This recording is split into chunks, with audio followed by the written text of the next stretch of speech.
Hey, everybody, and welcome back to another episode of Crusade with me. And I'm glad you're here. I really mean that. And today we're talking about walking down memory lane, not just a reminiscence, but to reflect, because this isn't just about nostalgia. I want to talk about leadership, how it was, how it is, and where it's headed. We'll get started.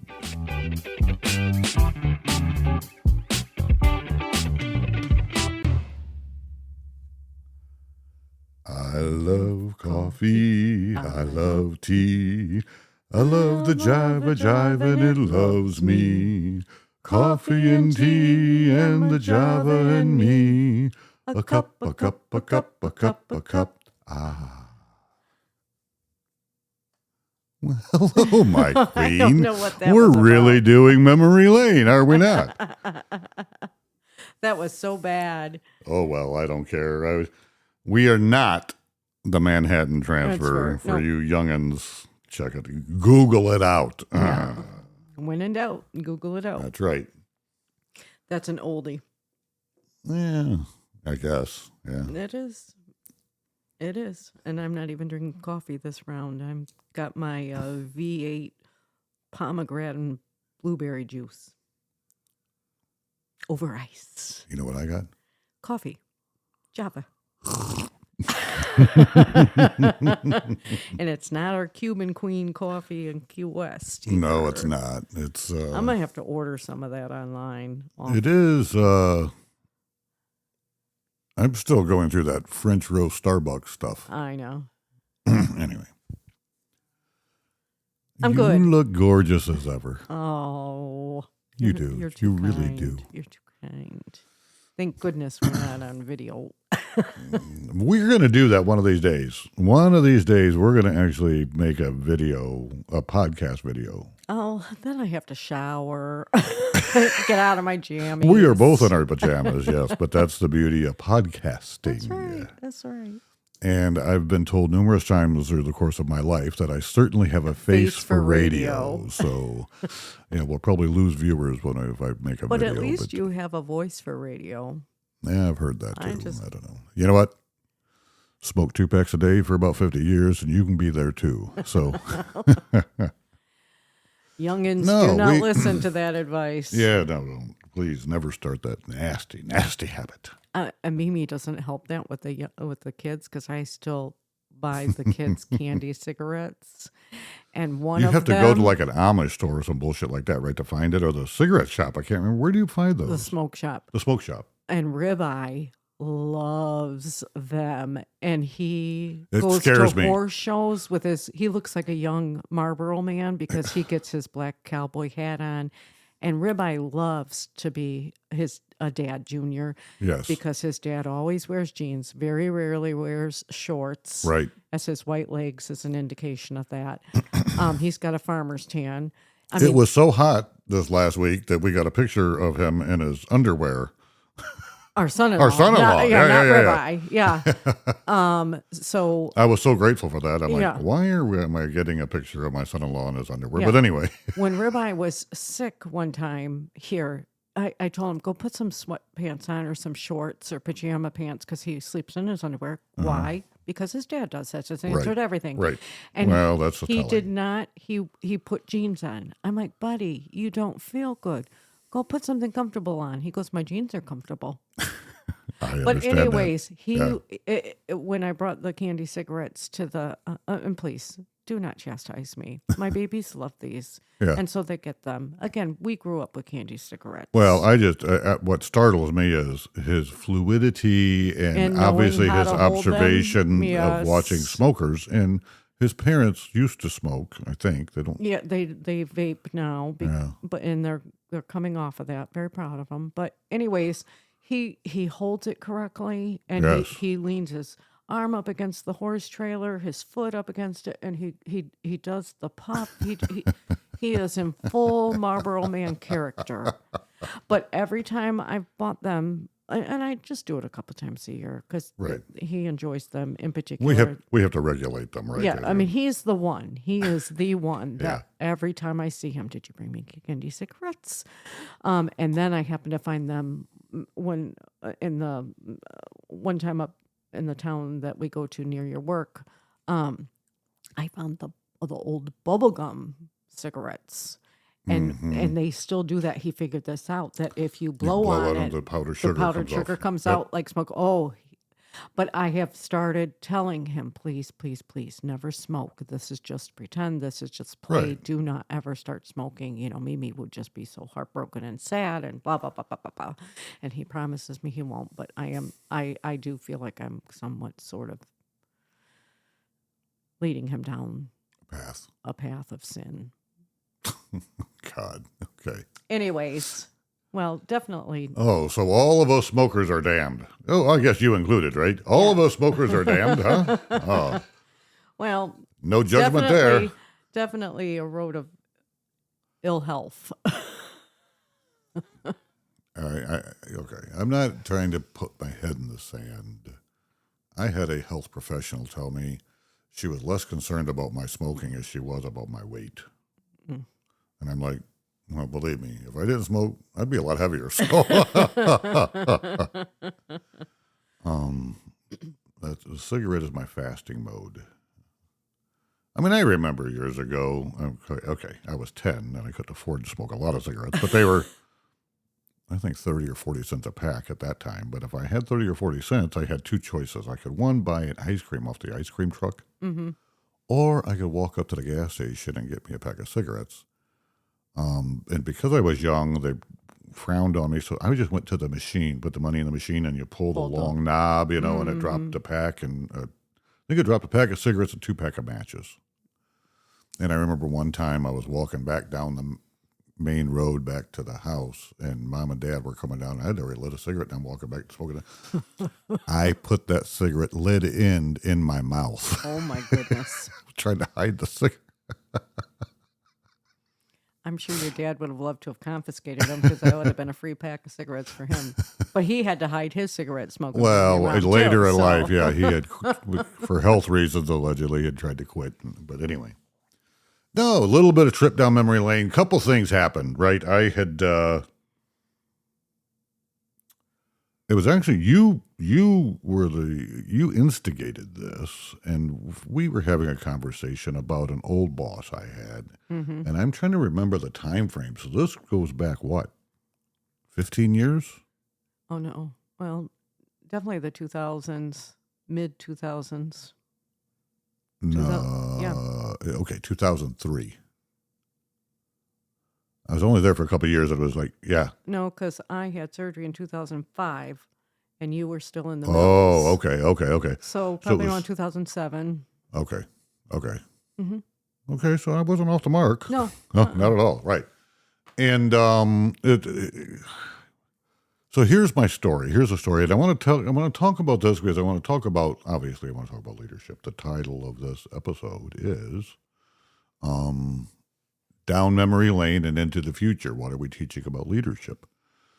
And as much as I love to discuss and debate theology, all right, and I've done a lot of study on that, I am no expert on leadership, but right, wrong, and different. I've been paid as a leader for decades upon decades, and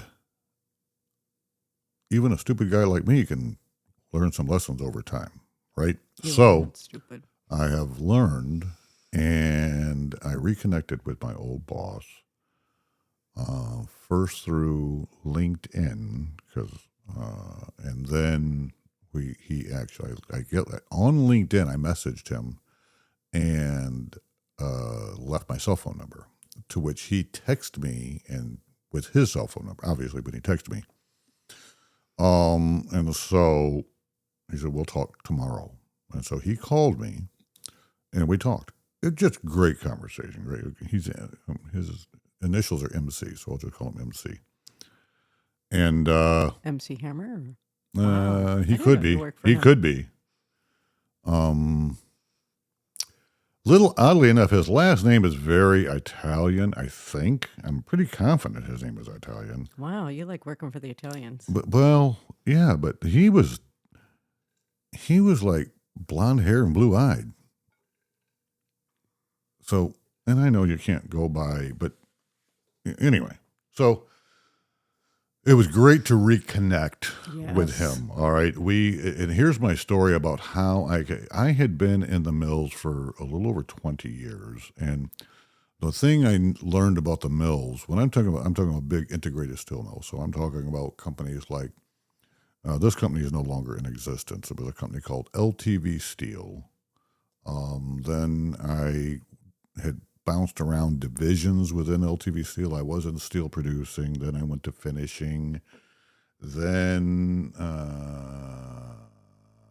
ended up in the tin division. And then where I was at in the tin division then got sold and bought out by U.S. Steel. So I kept going to work back and forth the same place I always had, but I was no longer LTV Steel, but now I was an employee of U.S. Steel. You were bought and sold with the with the the equipment, with the yes, and all the other employees, right? And so I don't claim to have all the answers. I just know what I've experienced. All right, that's all I'm saying, and that's what this podcast is really about. And we were having this conversation about another boss I worked with that at LTV Steel while I was in steel producing, and he was a tough guy. And we'll get into more details about that. But I wanted to go back and I want to talk about a story about MC, right? My old boss that I just reconnected with. And I was working in the mills, and I went to him and interviewed for a plant manager's position in this company. And now he was a vice president of operations. I tend to work for those guys, but he was a vice president of operations, and he was looking for a plant manager. And the interview, we were sitting there, and it's a tough business, tough plant, nasty. This company would take coal slag from generating stations, coal-fired generating stations, and refine it and then make usable products out of it. One of the products we made, which was about 50% of the business, was when you buy an asphalt shingle and it has all that black granule stuff on the back, that's actually coal slag. And the reason they use coal slag on asphalt granules is because it has a very low translucency rate, so the granules help block the sun from breaking down the tar on the asphalt shingle. Make sense? So it's a green company because they're right, and I don't even think they even advertised it as that. The other portion of their business at that time was, it was used, they also used it because of its hardness. They would use the granules, and we would have to sort it and screen it to get it to a right fineness for what we would refer to as sandblasting, all right? And this was huge. When I say huge, it's 50% of our business, maybe more. Probably 50% of our business. The one thing that was nice about that was the federal government had stopped all of the Navy shipyards from using sand to sandblast because of the silica. Well, coal slag doesn't have silica in it. So that opened up a big market for us that we were then supplying shipyards for refurbishing ships. And it was safer for their employees. And a lot of most times, especially government related, when you see them repainting an overpass on an interstate, and they have the tarps hanging from the overpass down to the highway and all this, you'll see super sacks in the media, and that was the stuff we made. It was in those super sacks, and that's what they're using to clean that bridge to prepare it to be painted. So anyway, I interviewed, and it was a couple of hours, and it was really not much of an interview. This guy was a cool cat, and I enjoyed talking to him, and he obviously enjoyed talking to me. And then we finally got down to brass tacks, and he starts talking about money. And I'm like, what he was offering it was actually a little less than what I was currently making. And I'm like, well, I'm not doing that. He said, you know what, you're interesting. I'm going to hold on to your information. I might have something in the future. I'm like, okay, whatever. And I just thought that's a nice way of saying, yeah, we're not willing to pay you because you ain't worth it. But whatever. I don't know. You know how your mind works. Yep. So anyway, that was in like February. It might have been March. I don't know. It was spring. Early spring or late winter. I don't know. Anyway. A week before Christmas that same year, I get a phone call from a woman. She's the vice president of HR for this company, and she wants to interview me because they have a possibility of a position, but I need to go to Pennsylvania. Mm-hmm. And I says, what is the position? She says, well, we're creating a position. It's a regional manager. We have 4 plants in the Midwest. We'd like you to oversee those. And we think our money compensation package would be something you would be interested in. Okay. So they didn't know it at the time. When I went there, how old was I? Was I 40? Close to 40, if not 40. Well, I had to be over 40 because it was 15 years ago, and I'm 60 now. So this is the first time I'd flown in an airplane, right? I had to fly out to Mechanicsburg, Pennsylvania Regional Airport, and I was flying out of O'Hare. Now, they don't fly like 747s into the Mechanicsburg Regional Airport. So I go up to, and this was 2006, 2007. I truly do believe it was early on, 2006. So that would be almost 20 years, baby. Okay, so it's 2006. Yeah, you're right, but it was 2006. Yep. So this is 5 years after 9/11, and I go to O'Hare, and I got to go through TSA, and I've got no luggage, and I've got a little folder with my resume in it. That's it. And so, they look at me a little bit. Well, you have checked bags? Nope. You have no luggage? Nope. I'm flying back this afternoon. So, okay. Mm-hmm. The plane they put me on is so small. They don't have like that skyway thing where you walk out and then on the bridge and into the plane. I have to go downstairs and then walk across the tarmac and then climb on this plane and not stand up straight because it's a freaking small plane. It had, I think, 2 seats on one side and 1 seat on the other, and with the aisle, and I sat on a single seat on one side of the aisle. Mm-hmm. So, and then we fly to Mechanicsburg. This MC picks me up at the regional airport there, drives me to their corporate headquarters. I met a couple people. Then the president of the company wanted to interview me. This guy was a trial attorney by trade. And I remember sitting there, and this guy grills me. And I'm, at this point, a little bit annoyed, probably hungry. I just like...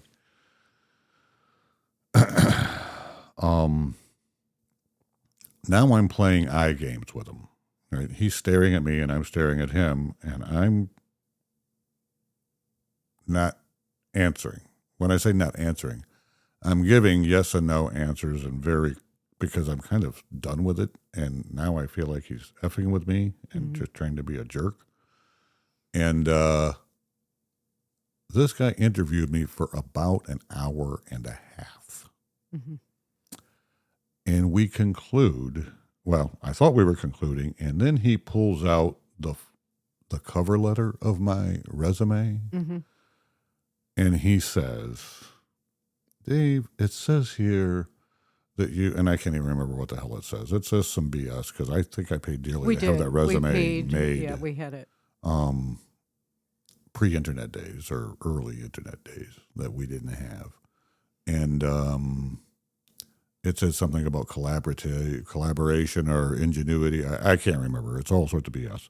And then it says, and other skills. He says, after an hour and a half, can you tell me what some of these other skills are? And I let a pause go for about 30 seconds, just staring at him across the table. I've seen that stare. I've been on the other end of that stare. And I said, that would be the things we've talked about for the last hour and a half. And he blinked. And he said, okay. And that was the end of the interview. And at this point, I'd been in that office, in that conference room all day, and I just want to have a freaking cigarette. So we go out. Mike's got to take me back to the airport. And I go out and smoke a cigarette, and I'm thinking I just blew it, and I'm like, F you, you're kind of a jerk, And MC's all, okay. And I'm like, I have no idea how he did. He says, yeah, I can't read this guy either real well. I'm like, okay. Well, within the month I was working there, all right? Almost a year to the day that I had interviewed with MC initially. Isn't it amazing how things happen like that? Mm-hmm. It really is. And that leads me to, so I'm doing some things. I'm training. I know nothing about the business at the time. And there are other guys that have been in the business for a while, and they're teaching, and I'm going to train with them. So, but they're not in the Midwest, obviously, because that's why they hired me. So I had to fly to Tampa and meet a guy down there who was a regional manager. I can't even remember his name. I can picture him plain as day. All I can remember is I talked to him 3 or 4 times on the phone before I flew down there to work with him for a week or two. And the plant wasn't even in Tampa. It was in, I think it's called Brandon, Florida. Or Brandon, or I can't remember. Something like that. It's right next to Tampa. Anyway, talking to this guy on the phone, I just remember he sounds like Andy Griffith from the Matlock days. All right. So I'm talking, he's kind of a southern drawl, and he talks slow and all this. And I'm picturing Andy Griffith coming to pick me up at the airport to take me to the plant, and like a seersucker suit and maybe a Model T. I don't know. But anyway, so I'm standing outside the airport, and I want to have a cigarette, right? Because again, it's been a while since I smoked. So I get out, and I've got my carry-on luggage, and I have a cigarette, and I call him on the cell phone, and I'm talking to him, and I'm like, well, where are you at? And he said, well, what are you wearing? I said, well, what are you driving? He's like, I'm driving a Toyota truck. I said, okay. I'm looking around. He said, what are you wearing? I told him what I'm wearing. He said, well, you're standing right in front of me. And I look, and there's this guy in this Toyota truck. And I'm like, that can't be the guy I'm looking for. He looked just like Larry the Cable Guy. That's what he looked like. Matter of fact, he had his sleeves were cut off his shirt. I mean, he did not business casual. Great guy, awesome guy. Mm-hmm. And the other thing I remember about him was his wife had just won. She was a school teacher. She had just won the award in the state of Florida for like the best school teacher of the year or something. Mm-hmm. She won teacher of the year for her school, maybe the state of Florida. I don't remember. It was a pretty big deal. Mm-hmm. I thought that was very impressive. And so that's how I met. But anyway, after a couple of months in, I'm kind of doing my thing, and I cleaned house on one plant and with management, and then I get a call from my boss. I'm actually in central Illinois at the time at a plant, and I get a call from my boss late in the afternoon. He says, what are you doing? I said, standing here in this plant talking to you. Why? I say standing in a plant most of our plants were not indoors. They were, we had dryers, we had conveyors, we had silos, we had bucket elevators, we had a lot of stuff, but it wasn't necessarily enclosed in a building. I mean, that's stuff you can just put up. Mm-hmm. And the plant in central Illinois was the plant I was at was one of them, and relatively it was a starter plant. And so I had one startup, and I had one fix-it plant, right? We had to re-rail. It was off the rails in a mess. Not that I fixed it or got it back on the rails, but at least we got the management halfway right there, we think. Or I have no idea. I'm going to ask him about that some point in time. Mm-hmm. Anyway, he says, I need you to meet me and the VP of HR. We're flying into St. Louis. I need you to meet us there. Like, where I'm at is like, it's several hours to St. Louis. He says, and I'll fill you in when you pick us up. I'm like, okay. I said, are they going to fire me? That's a weird way to fire me. Have me drive. I said, unless he's bad with geography and doesn't have a globe, like I'm going way out of my way to go to St. Louis from here.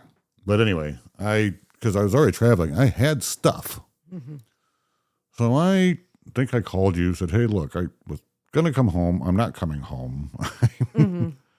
So and this is, like I said, there weren't Google Maps at that time. I did not have a quote unquote TomTom. I think those were the Those things. were very popular there. Yeah. So I drive out.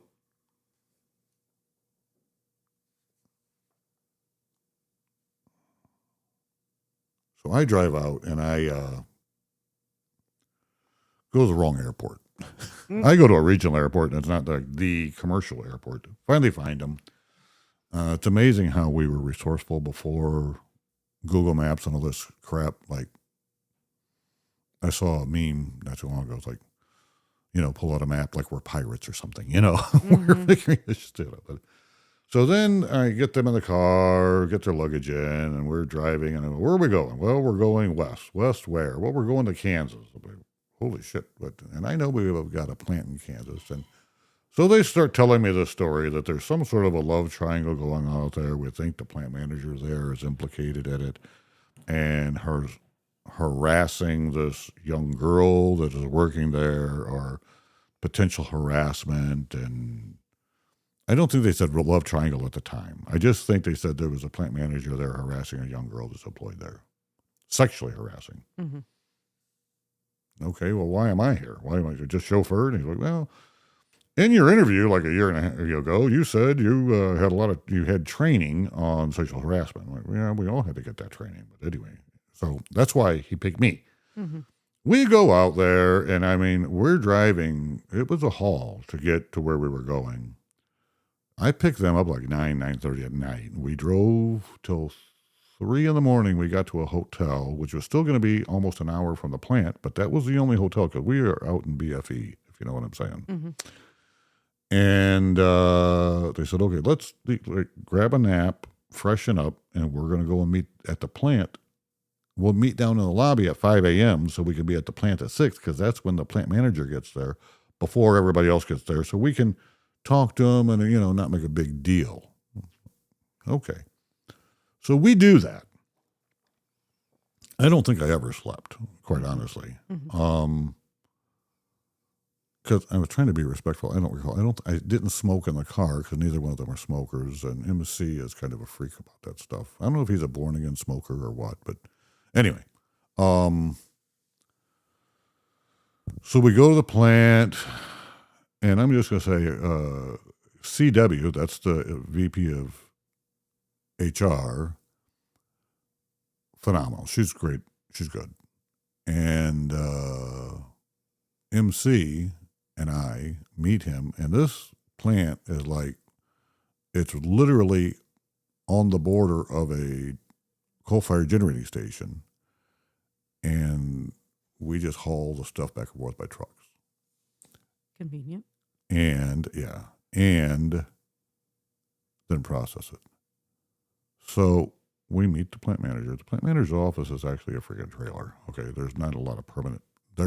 They had no plumbing there. They have an outhouse, not an outhouse, a porta potty. That was their facilities.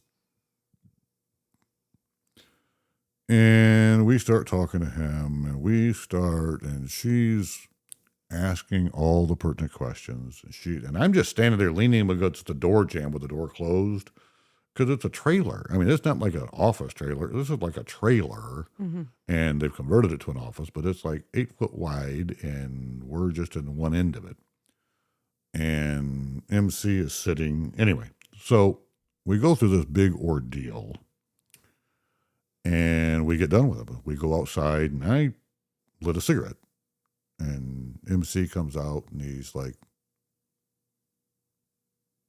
"Okay, what do you think?"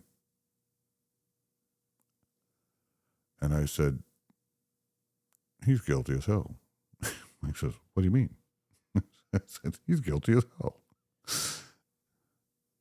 I said, "I'd say everything she says is probably true." He said, "Well, how do you get there?" I said, "Every time she asked him a question about this girl, he would go on and expand about what she said, what she thought, how she felt." I said, "Think about that. Every time she asked him a question about one of the male employees, his response was, 'I don't know. I can't speak for them.'" Mm-hmm. This guy was intimately into this girl Mm-hmm. and gave himself away. Mm-hmm. And MC's eyes got big, and then CW comes out of the trailer and says, "Well, I think that's enough of that." MC says, "You may want to ask him. I don't know that it is." Mm-hmm. And I shared that, and her eyes got big. Needless to say, in a span of about 16 hours on the ground there, we had fired a plant manager, fired some other employees who were all this. There was a freaking love triangle. Met this girl out in BFE at us because she had resigned and then complained about the sexual harassment. Mm-hmm. Then we had to meet with her to get a statement from her because we're looking to protect the company and see if she wants her job back, and she did not. And so we had to meet her at this freaking town park. And okay, I'm nothing to look at, but I'm just, my thought is, as I'm hearing all this stuff, is, she was actually a pretty attractive young girl. I mean, Mm-hmm. she had all of her teeth, first of all, for that part of the country. I mean, she was, like, holy crap, we got to, so yeah, we had kind of gutted the plant, especially of his leadership, and then gave some battlefield commissions to tallest midget to replace what we had just got rid of. And then had to call the regional manager that was over that area and tell him, We fired half your staff. "Yeah, you might want to start spending some time out there because you ain't got much left." Yeah, some tough times. So during that trip, and this is what MC and I were kind of recollecting, and that's the point of this entire episode, is that just going down memory lane. And then that made you and I have so all that time on the car and me telling some of the stories about other things that I had experienced at my time at that plant in Riverdale, Illinois, the steel plant there, Mm-hmm. at my time, at the tin mill, accidents, injuries, the way we handle things, fires, all of those things, fatalities, all of those things. He says I have a way to tell the story in such a way that we all laugh, and it's true, we do, because I'm geared that way. All right, if I can't laugh at something, that maybe a coping mechanism, maybe it's a poor coping mechanism. I don't know. I don't think it is. But, I don't think so either. But and then that led to you and I having a conversation. And he wanted to call and talk to me because he had just relayed that story to his youngest son who had just graduated from Penn State, and he was a graduate at Penn State, and so. Anyway, I also think when you're tired, you become slap happy. We absolutely, we were physically. absolutely slap happy, because I remember at one point we were interviewing one of the young guys who this girl liked and had given herself up to. We know it was just him, but MC wanted above everything to get him to say it. And CW had already said, I don't even know if we get to, there's just enough here we can terminate. Mm-hmm. But MC wasn't satisfied with that. He wanted to hear that guy say, yeah, we had sex over here and all that. And he would not admit to that. And MC is standing there shaking his finger, almost hitting the guy's nose, bright red, trying to get evoke an emotion to get the guy to, but it never happened. And that's the thing that I laugh about that I'll never forget, that he was trying everything in his power and, tried to push every button he could just to get that. And we talked about that. But that led to our conversation the other morning out on the Sit and Sip talking about another boss I had, God rest his soul. And it's just difference in time. Yes. All right. So, and I know to my son, I'm sure I'm an old man, right? I'm 60. I don't feel like an old man. I don't think I acted like an old man Sunday. Is anything not private? Anyway,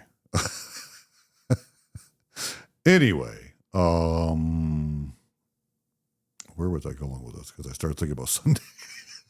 I think you're going to go down the route of the old guard, and you are on the cusp of being part of the old guard and the new generation. Yes, that's a tricky slope, right? That's a difficult, and full disclosure, right? I recall working at one of the integrated mills that I had named. I'm not going to go into specificity what place that was. Had an old guard guy. He was from Kentucky. He was probably close to 7 foot tall. Looked like a string bean. I mean, really, he did. I thought he was ancient. He was probably 60, 65 years old. I thought he was ancient. Been at it all of his life, right there at that company. And now he is I think they called them area managers, which is the modern version of a general foreman. Quite honestly, I don't know what else to. So he was kind of known as a jerk, an asshole, to be blunt. And when he was on you, he was on you. And he'd be on you for a week or a couple of weeks or a month. But eventually, we would refer to that as our time on the barrel, right? And then somebody else would be in his sights. And he would just push and bully. Truly. I mean, what we call nowadays bully. We didn't call that then, all right? And so I recall one day he came into I'm going to call it an office. It wasn't an office. It was a shanty. But that's where I sat when I sat, because that was where the computer was, so we could keep track of what heat we were making on what vessel, and then what ladle number we tapped that heat into. I'm saying it was a tracking. It also helped me keep track of what ingredients, for lack of a better term, I put into the steel. And one thing I remember, I think I shared this before on a previous episode, that I was doing that in the year 2000, and in 1999, I had a kid sitting there, and he thinks, "So we're going to shut down for New Year's Eve, right?" And I'm like, no. He says, "Well, what if we lose electricity? What if the computer doesn't work?" And I'm like, when I said we, meaning humanity's been making steel for a lot longer than we've had computers. He says, "You know how to do that?" I'm like, yeah. Yeah. I don't need this to tell me what to do. I need this to remind me what I did. Oh. So anyway, and honestly, making steel is no different than you baking a cake or you making your noodle casserole, which I love. Ooh, doesn't that sound good? Noodle casserole. Yeah, it does. I think that's a redneck version of lasagna, right? Not Because it's not the exactly, same. no. So I thought the same ingredients went into each. No, Okay. there's no Anyway. ricotta cheese or nothing. Oh, okay. So anyway, this redneck general foreman, area manager, I can't remember what his title was at that time, comes into my office / shanty, and my crew is sitting in there because in between heats, they would come in there and sit because it's air conditioned, right? Mm-hmm. That's the only place to be OF. Not only place, but that and the command tower where the PE, physical engineer, sat to get the iron ordered correctly and the scrap to get into the vessel. And he comes in and he starts raising Cain with me. Oh, it was about the slag balls. Oh, doesn't look like you've used any slag balls today. And I'm like, I'd never use slag balls. And what I didn't know was my peers weren't using them either, but they would count how many heats they tapped over the course of the shift and then take them and line them up and kick them into a slag pot. Because this guy was getting kickbacks for using these slag balls, and I'm kind of upsetting his money flow there because I'm not using them, and I told him I'm not using them. I'm not going to lie. And he kind of is jumping all over me. And my crew's sitting there wide-eyed because it was just like the proverbial straw that broke the camel's back. I jumped up out of my chair quickly. And I barked back, and I can't even remember what I said. I'm pretty confident it was less than professional. Anyway, I just know that he was looking down at me, and I was looking up at him, and my finger was literally in his chest. I hit him like 3 times in his chest with my pointy finger. All right? And he said, let's take this outside. And I said, let's go. So he meant get out of the shanty, because what I was really upset about is don't dress me down in front of my guys. Mm-hmm. So we went out behind the number 1 vessel, and it's blowing a heat, right? So I don't know if you've ever seen a vessel blow, but there's a portion in there when you're getting the oxygen into the steel and the iron, the mixture, the scrap, and all this, that, and the other, that can get pretty violent. So it can kind of look like a volcanic eruption for a little bit. So we're standing back there. There's sparks flying all around us and all this, that, and the other. It's hot. And he's screaming at me. And I'm screaming at him. I could not tell you anything he said. One, I couldn't hear because the vessels are loud blowing, because they blow, I want to say it's like 125,000 foot-pounds of oxygen through that lance a minute. Mm-hmm. I mean, it's a lot of, anyway, I can't remember. I have no idea what that number is, but it was a huge number. The lance is like 24 inches in diameter. It's a big deal. Anyway. And I remember I told him, he asked if I thought he was an asshole. I said, I don't think I know, or something to that effect. And he said, so what are you going to do about it? I said, I'm thinking about picking your sorry ass up and throwing you in that slag pot. And he stopped and he smiled at me and he put his arm around me. And he said, let's go back in the shanty. Because my crew had scattered by then, and they're like watching around columns to make sure we don't physically get into an altercation. And we went back into and now we don't have to scream at each other because we can hear. And, guess what? He taught me some hard stuff, some real hard stuff. Mm-hmm. But that's the story. And then he passed away. And I told him I was not his whipping boy. And I'll be honest with you, I felt that way, and everybody else up there felt that way.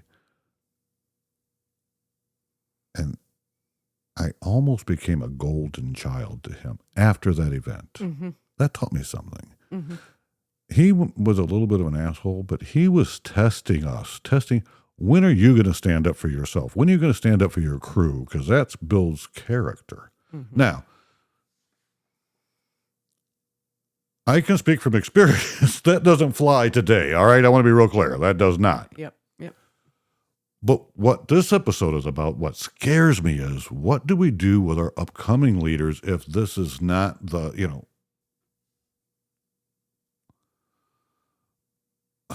I don't know. How do we get there? How do we make good leaders without testing them? Yeah. I think that this is, again, we've talked about this a lot.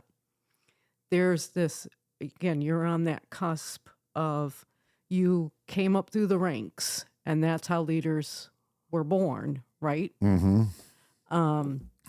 And now they're coming straight out of college with no experience. Everything they learn is in a classroom or through a lecture.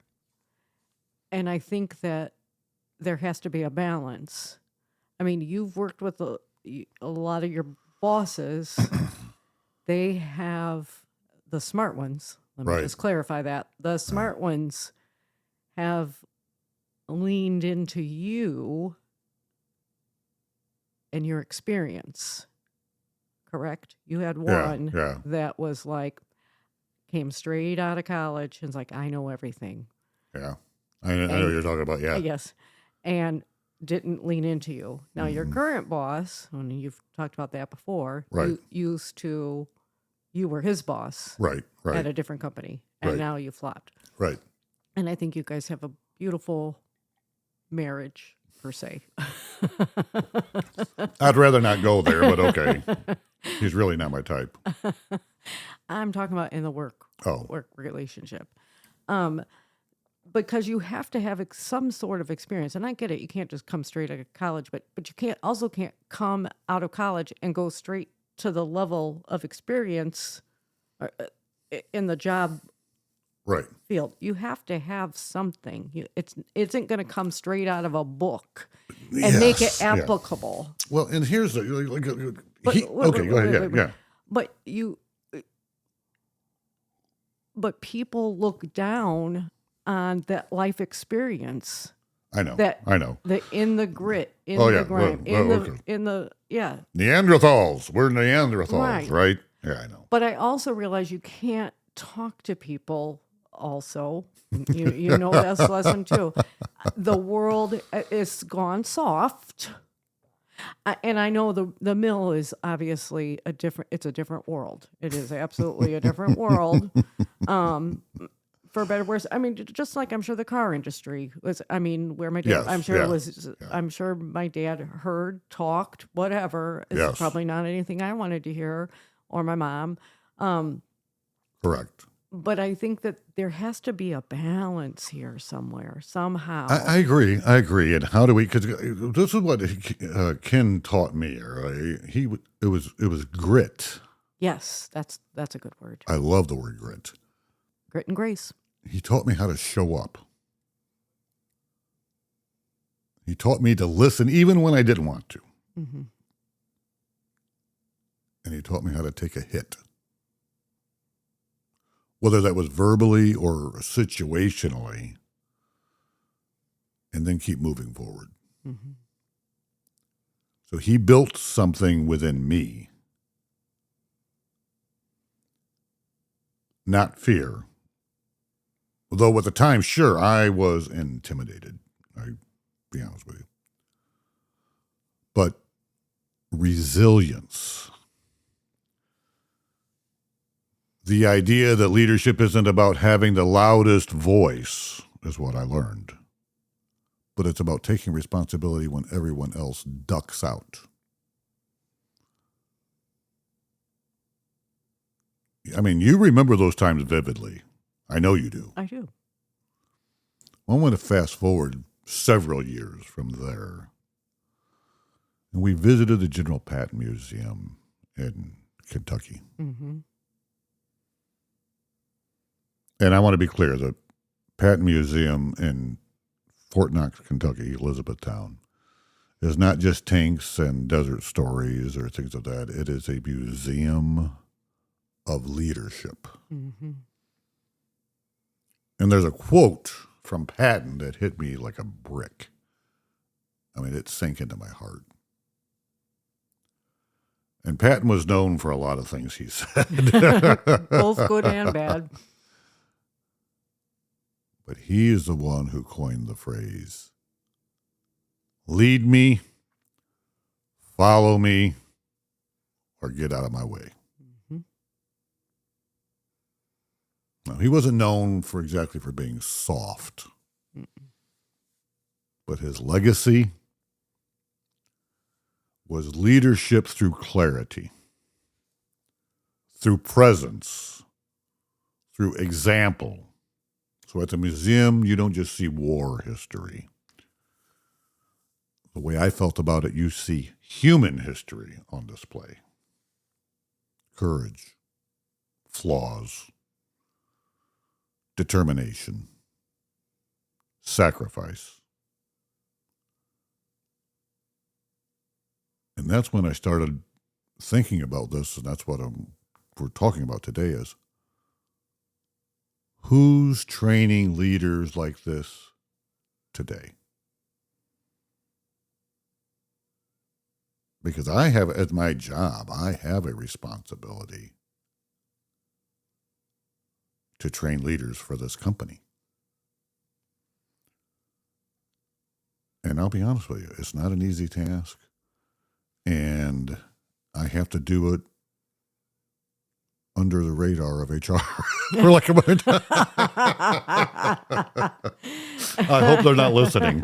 I know they don't. They don't give a shit. They don't know. But anyway, so that's why I'm thinking about. But I want to pivot here a little bit. So I want everybody listening to this podcast to know, how are we raising leaders in 2025? I'm not just talking about CEOs or military brass. I mean the everyday kind of leaders. I mean parents, teachers, team leads, neighbors, pastors, kids, on the rest, whatever. We live in a world where everything is curated. Mm-hmm. Young people are growing up with more screen time than skin time. Mm-hmm. Conflict is avoided, not navigated.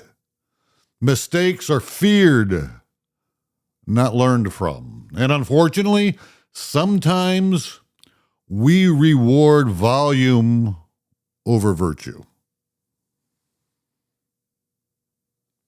We're raising kids to be nice, but not necessarily to be strong. We say, you're enough.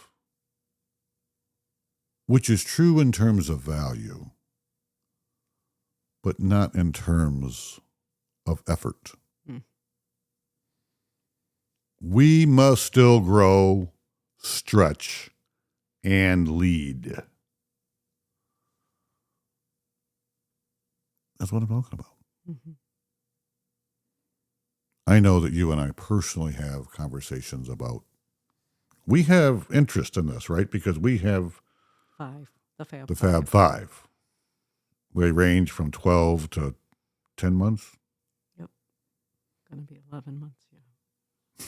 My pretty little panda. She's getting older. Yep. Oh, yeah. And you had a career in education and primary. Is that called primary education? Or what is it? Is that the right term? Mm-hmm. Oh. Well, I couldn't remember. It was a primary, elementary. Well, it's kindergarten through third. That's primary, isn't it? Yeah. And I worked from first through third. And I did preschool first. So I think you can talk to this too, right? I mean, you've had great bosses, right? You have principals, and then you had some real... Not great. Not so. Yeah. And I actually worked for one that was a teacher of the year. Oh, a teacher who was a teacher of the year. Yeah. You were mentioning. Yeah. Now, was that for just that school or was that for the state of Indiana? Well, she won for the school and then she was up for the state. The state, yeah. Okay. She won 1 year for the state also. Yes. She's the one that gave Andrew a penmanship certificate or some bullshit No, like that. that was a different one. Oh, that wasn't her? Mm-mm. Did Andrew not have her? Yes. Oh, okay. I digress. Yes. A little bit. So talk about your good boss, your principal, who then became I think like superintendent. She wasn't No. principal long, was she? I don't know where you're going with this. You're going to have to be a little bit more, because I'm thinking about the wrong one, obviously. Oh, I was thinking about. I thought that the one that was a school principal there for a short time, a year or two, and then I thought she became superintendent of schools there. Yeah, there was one. Or did she go to some other place to be superintendent of schools, not within Yeah. that system? Are you talking about Paula? Yes. Okay. Yeah, she was not the superintendent there. Yeah, she went somewhere else. Okay. Yeah. You liked her. She was good. I did like her. Yes. A lot of people, not a lot of people, some people did not. Why didn't they? I'm not exactly sure, because she was kind of direct. Oh, damn. I know. Yeah. Yeah. Do you mean she was holding people accountable to do their freaking jobs? I don't know exactly why, just that she was direct. I had no problems with her. Right.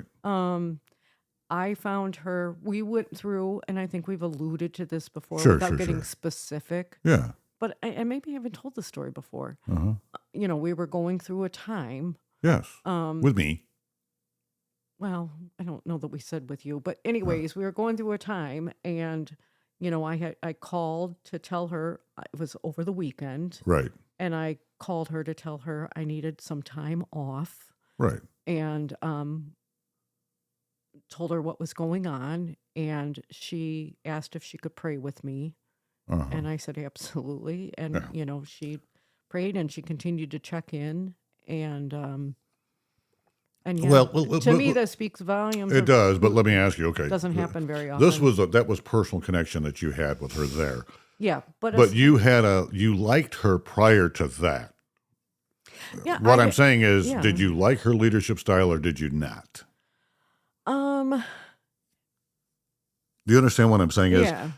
A lot of the people in that building did not like her, but I didn't have any other example going into that except in retail. So I didn't, I didn't have anything to compare it to. And then, what took her place was so laid back that I think I didn't appreciate her leadership style until I had something that definitely didn't work, because he was just, it was like the OK Corral when he came. It was just, and I shouldn't say it like that, but it was just like there was no direction given.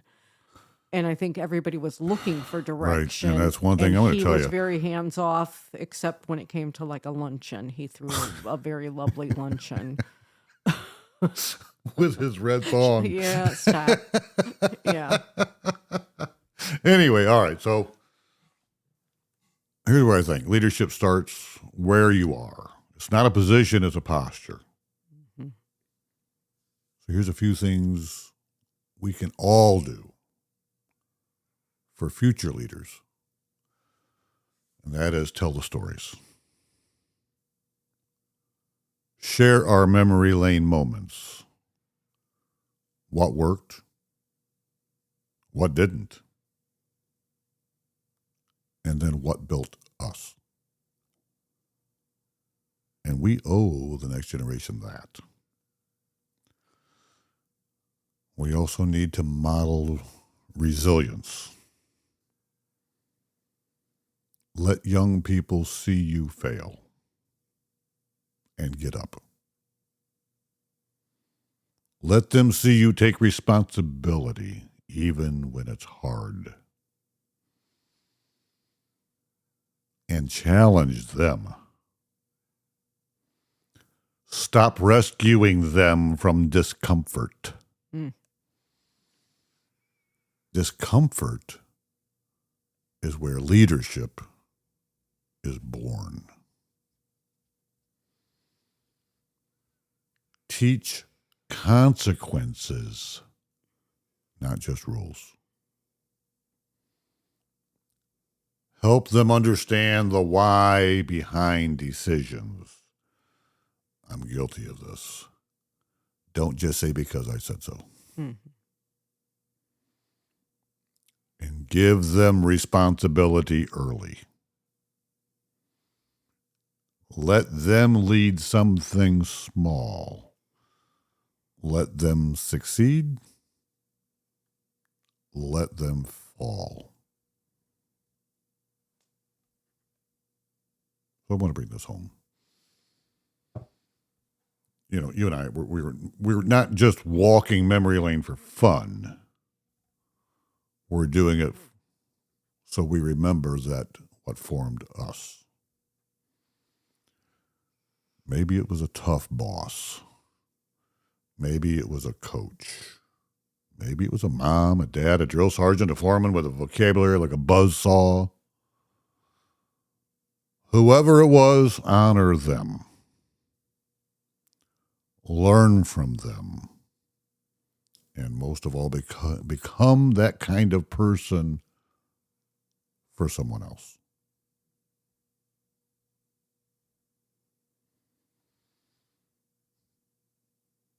I believe our world is starving for strong, humble, wise leadership.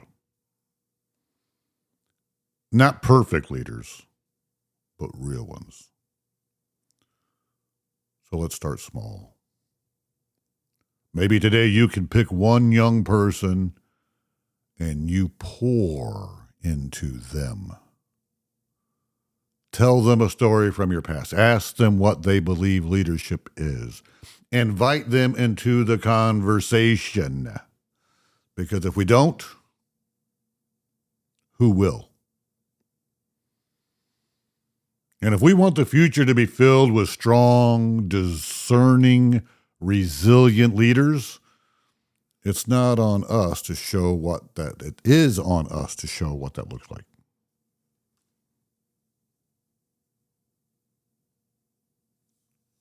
My queen, Mm-hmm. do you have any final thoughts? I do. Well, one is a confession when you said that about our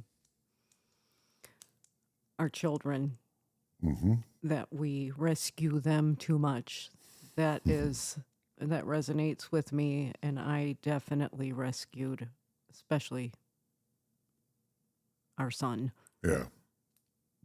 Yeah. Yeah, we've had that conversation. I'm not looking for confessions. Yeah, I don't not have my anymore. collar Yeah. on. Okay.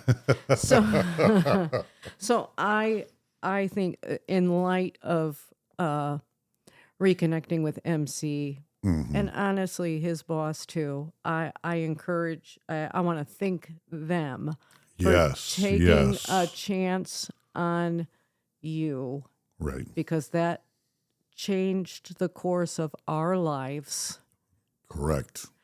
in ways I want to that- save that for in case Yeah, he I listens. know. I want to save know, that no, no, story I know. for when we are. I know. So I get want to together with him. encourage people to take a chance on someone. Yeah. And also think someone who took a chance on you. Amen. Amen. That's awesome.